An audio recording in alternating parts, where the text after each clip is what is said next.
West Bengal কলেজে ক্লার্কদের salary নিয়ে গুরুত্বপূর্ণ আপডেট। লোয়ার ডিভিশন ক্লার্ক চাকরির শুরুতে বেতন কত, গ্রস স্যালারি কত, ইন হ্যান্ড স্যালারি কত, মানে কেটে চেটে টোটাল কত টাকা পাবে। তো ডিটেলসে আমি দেখাচ্ছি।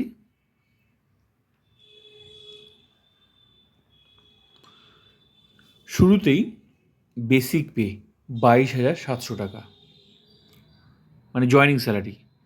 চাকরির শুরুতেই বেসিক পে পাবে 22,700 টাকা। এখন ডিএ আছে 18%, তো ডিএ ডিয়ারনেস অ্যালাউন্স বেসিকের 18%, তো 22,700 এর 18% করলে টাকাটা হচ্ছে 4,086 টাকা। আর মনে রাখতে হবে যে যখন যখন ডিএ বাড়বে তখন তখন কিন্তু স্যালারি বাড়বে। এইচআরএ হাউস রেন্ট অ্যালাউন্স 12%, এটাও বেসিকের। ডিএ আর এইচআরএ দুটোই বেসিকের হয়। তো এইচআরএ 12%, বেসিকের 22,700 এর 12% করলে টাকাটা হচ্ছে 2,724 টাকা।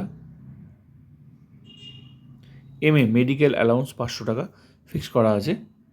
এগুলোই পাওয়া যাবে চাকরির শুরুতে। সব কিছু মিলে যোগ করে যে স্যালারিটা হচ্ছে সেটাকে বলা হয় গ্রস স্যালারি। 30,010 টাকা, এটা হচ্ছে গ্রস স্যালারি। তো পুরো টাকাটা পাওয়া যাবে না, এখান থেকে কিছুটা টাকা কেটে নেবে। পি ট্যাক্স 150 টাকা কাটবে এই গ্রস স্যালারি থেকে, 150 টাকা কাটবে, কেটে ছেটে বাকি টাকাটা অ্যাকাউন্টে আসবে। 29,860 টাকা, এটা হচ্ছে ইন হ্যান্ড স্যালারি এই মুহূর্তে। 6 পে কমিশন অনুযায়ী এই বেতনটা।